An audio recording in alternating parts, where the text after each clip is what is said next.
Estamos de vuelta a las 8:45. Nos acompaña ya el binomio presidencial del Partido de Avanzada Nacional. Se trata de los empresarios Juan Guillermo Gutiérrez y Carlos Zúñiga Fumagalli. Ambos, bienvenidos, gracias por estar con nosotros. Muchas preguntas que plantearles. Debo decir que desde nuestra página en Facebook, a las 8:45, empiezan a llegar ya las preguntas y los comentarios de nuestros televidentes. Habremos de transmitírselas, por supuesto, pero mientras tanto, Pedro Trujillo y yo tenemos un cuestionario listo, dispuesto para preguntarles a ustedes. Buenas noches, Pedro. ¿Qué tal? Buenas noches. Yo creo que voy a empezar por una de los televidentes que está en Facebook, porque yo no la habría hecho mejor y la ha hecho él, así que entrémosle. Pregunta, ¿qué diferencia este PAN que ustedes lideran con el PAN de los 90 o con el PAN del inicio de los 2000? Muy buena pregunta. Primero que nada, gracias por la oportunidad. Bienvenidos. Estamos aquí para contestar todas las preguntas que sea posible. El PAN de hoy día es el mismo partido, pero evolucionado. Han pasado ya 22, 23 años desde su fundación. Ha habido 8 diferentes secretarios generales en ese proceso, el partido más democrático y más institucional de Guatemala. Pero hoy día realmente es un partido rejuvenecido. Hemos trabajado muy duro los últimos 3 años en remozar el partido, por así decirle. Hemos incorporado liderazgos jóvenes. Tenemos un alto porcentaje por ejemplo, en nuestro comité ejecutivo tenemos aproximadamente 12 personas, 12 miembros del comité ejecutivo que tienen 35 años de edad o menos. Hemos abierto la puerta a caras nuevas. En nuestro listado de candidatos, la gran mayoría de nuestros candidatos a diputados o alcaldes o a consejos municipales y por supuesto presidente y vicepresidente, somos personas que hemos estado activos en Guatemala, hemos sido productivos, pero no hemos necesariamente participado en política, porque creemos que para que Guatemala cambie, tenemos que comenzar por cambiar las caras que la van a gobernar. El PAN es un partido que es recordado en Guatemala por haber dirigido el proceso de desincorporación, de privatización de activos del Estado. Por supuesto, todos recordamos lo que ocurrió con la Telefónica Estatal. ¿Es el mismo PAN en el sentido de que sostiene la misma ideología que animó este tipo de privatizaciones o es distinto? Bueno, primero que nada yo creo, y todos en el partido somos creyentes de la libertad de empresa, la libertad de asociación, la libertad de expresión. Somos a favor de los derechos humanos, de los derechos de las personas, derecho a pensar como querramos. Pero el derecho a la libertad de empresa es vital para que haya desarrollo económico. Y el combate a los monopolios es una parte de eso, sean estatales o sean privados. Los monopolios siempre son dañinos.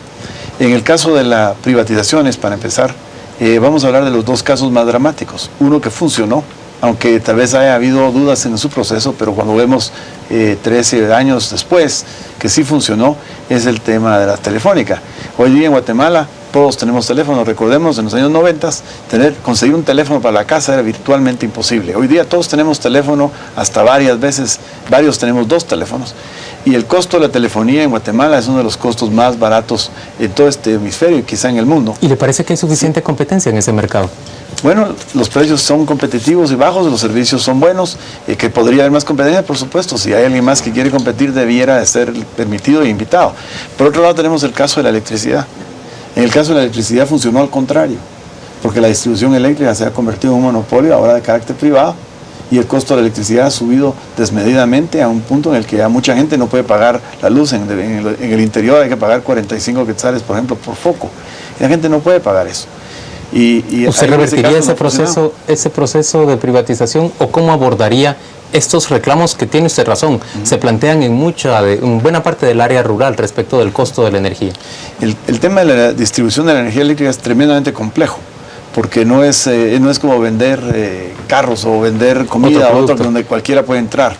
Aquí se necesita utilizar las líneas de cableado que le pertenecen en este caso al monopolio distribuidor. Entonces no es tan fácil revertirlo. Los recursos del Estado tampoco son suficientes como para recomprar la empresa. Entonces aquí lo que tenemos que buscar es mecanismos, unos para promover mayor producción y redes de distribución alterna. Es un tema bastante complicado y es mejor llamar a los técnicos que tenemos en la materia para que ellos expliquen cómo podría hacerse una integración más competitiva. Pero en ausencia de poder crear competición o competencia, el Estado debe entrar en algún proceso regulador que a mí no me gusta, pero se hace necesario debido a las circunstancias. Su eje focal es Gutiérrez Desempleo. ¿Cómo conseguir llegar a ese objetivo a través del gobierno? Bueno, el gobierno no es el que va a ser el que va a emplear a las personas. El gobierno tiene que crear las condiciones para que se desarrolle la economía. ¿Cuáles son las funciones del Estado? Primero, permitir que las empresas grandes operen con el mínimo de obstáculos y mínimo de regulaciones innecesarias y de burocracia innecesaria. Y por supuesto hay regulaciones que hay que mantener por la seguridad alimenticia o por ese tipo de cosas. Por otro lado, está lo que sí debe hacer el Estado, que es incentivar y apoyar a la empresa micro, pequeña y mediana, los MIPYMES. ¿Y cómo se hace eso? A través de la creación de programas de microcréditos, el apoyo con tecnología, asistencia técnica a los pequeños productores agrícolas, por ejemplo, el acceso a insumos, la apertura de mercados para que puedan llevar sus productos, el apoyo a las cooperativas en el interior del país es vital. Señor Gutiérrez, pero no es eso lo que nos han venido diciendo que han hecho tanto ese gobierno como el anterior, exactamente esas políticas. Tal vez eso es lo que han dicho que han hecho, pero yo no lo veo por ningún lado. ¿Cuál es la diferencia? A ver. Bueno, la verdad es que recordemos que le llaman informales. Ajá. Y de hecho están descalificando al 70% de la población que realmente produce empleo y genera ingresos al Estado y a sus familias. Entonces, pero no se les ha dado la atención, Juan Luis, realmente. No hay acceso a crédito, no hay acceso a capacitación técnica, no hay acceso a mercados, no hay acceso a programas de asociatividad como las cooperativas, por ejemplo. Entonces, realmente el concepto del apoyo al pequeño empresario no se ha dado en el país. Al revés, se le ha descalificado como informal. Carlos Enrique, pero buena parte de ese apoyo que no se le está dando, por ejemplo, a los pequeños, medianos productores de diferentes cultivos en el área rural, tiene que ver con la desaparición del sector público agrícola justamente cuando el PAN se encontraba en el poder. ¿Sería este un cambio que se daría en un eventual gobierno del PAN? ¿Ahora se volvería a instalar ese sector público agrícola? Definitivamente eso fue un grave error, ¿verdad? Y eso no solo se dio, ahí inició el proceso, pero todos los gobiernos, desde ese gobierno hasta el actual, desarticularon totalmente lo que es el Ministerio de Agricultura, no solo en el tema de asistencia técnica, en el tema de inocuidad, de control de laboratorios en sí. Sí, definitivamente eso hay que revertirlo, porque tenemos que dar la asistencia, pero no solo en el tema agrícola, en todo, Juan Luis. El fomento de la microempresa requiere también capacitación en el tema de administración, valor agregado, el fomento de la microindustria, el comercio, el turismo. Nuestro plan de desarrollo rural es mucho más amplio que solo agrícola. ¿Cómo conciliar esa postura de desarrollo rural con el petróleo y la minería que estamos viendo ciertos movimientos, ciertas organizaciones que pareciera que no quieren o que lo quieren en otras condiciones? Lamentablemente el tema de los recursos naturales es un tema que está total y absolutamente politizado y sacado de todo contexto. Por supuesto que debemos ser muy cuidadosos de proteger el medio ambiente, cosa que en Guatemala lo hemos abandonado. Tenemos una deforestación terrible, una contaminación en ríos, independientemente de la minería. Esa contaminación existe en todo el país. Más de 5,000 niños, por ejemplo, mueren cada año de problemas gastrointestinales causados por la contaminación del ambiente. Debemos de poder explotar nuestros recursos naturales, por supuesto, pero tampoco podemos permitir que todo el beneficio se vaya afuera o lejos de las comunidades que lo rodean. Y la forma como se ha hecho ha sido la forma equivocada, en mi opinión. Las negociaciones que ha hecho el Estado no han sido las negociaciones favorables para los intereses del país y más particularmente negativo para los intereses de las comunidades. Y eso ha permitido que otros intereses creados de activistas que se oponen a veces solo por oponerse crean un ambiente de inestabilidad que complican más. Yo creo que todo el enfoque al tema minería y de la explotación petrolera debe revisarse desde el principio.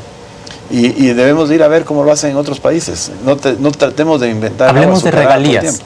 Por ejemplo, el oro que se está explotando entre San Marcos y Huehuetenango le deja cerca del 1% en regalías al Estado de Guatemala. ¿Debería dejarle más, según ustedes? Absolutamente. Yo creo que ¿cuánto más? Eso depende mucho.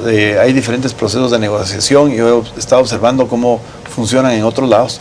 Lo que debiera de haberse negociado por parte del Estado es un proceso. Primero hay que reconocer que el que va a hacer la explotación minera tiene que hacer una inversión de miles de millones de dólares. Es una inversión enormísima y con alto riesgo, porque aunque haya el proceso exploratorio detectado que hay suficiente mineral, hasta que empiezan a explotarlo no pueden verificar. Entonces tiene que haber en un inicio los inversionistas tienen que tener acceso al retorno de su capital. Y sí se empieza, en casi todos los lugares donde se hacen acuerdos mineros, se empieza con tasas de retorno bajas, pero de una forma escalatoria, o sea, que van subiendo las regalías y los beneficios que van quedando al país, van subiendo conforme los inversionistas van recuperando su inversión. En materia de petróleo, ¿una empresa estatal petrolera o la concesión, como se ha dado hasta ahora, a empresas foráneas para que ellas exploten el petróleo nacional? Tenemos que trabajar siempre en la apertura de mercado, Juan Luis.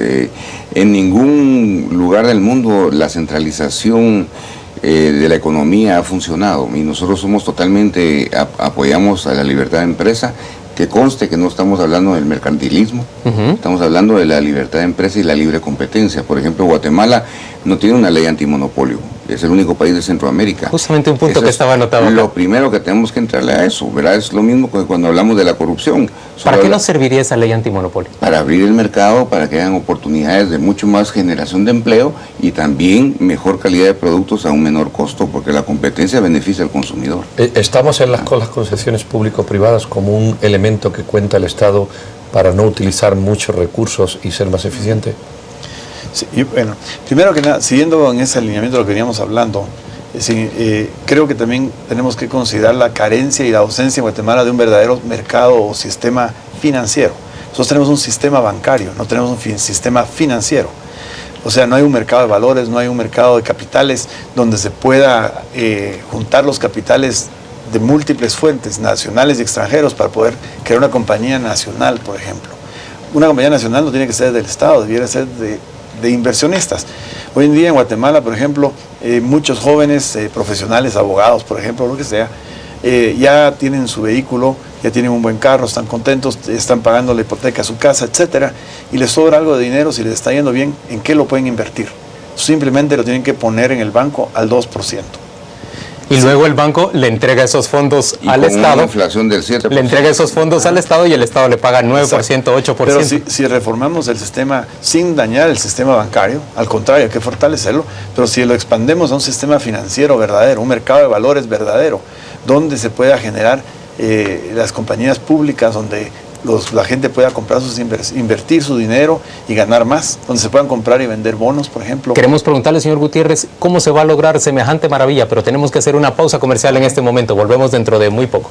Ya venimos con el Partido de Avanzada Nacional.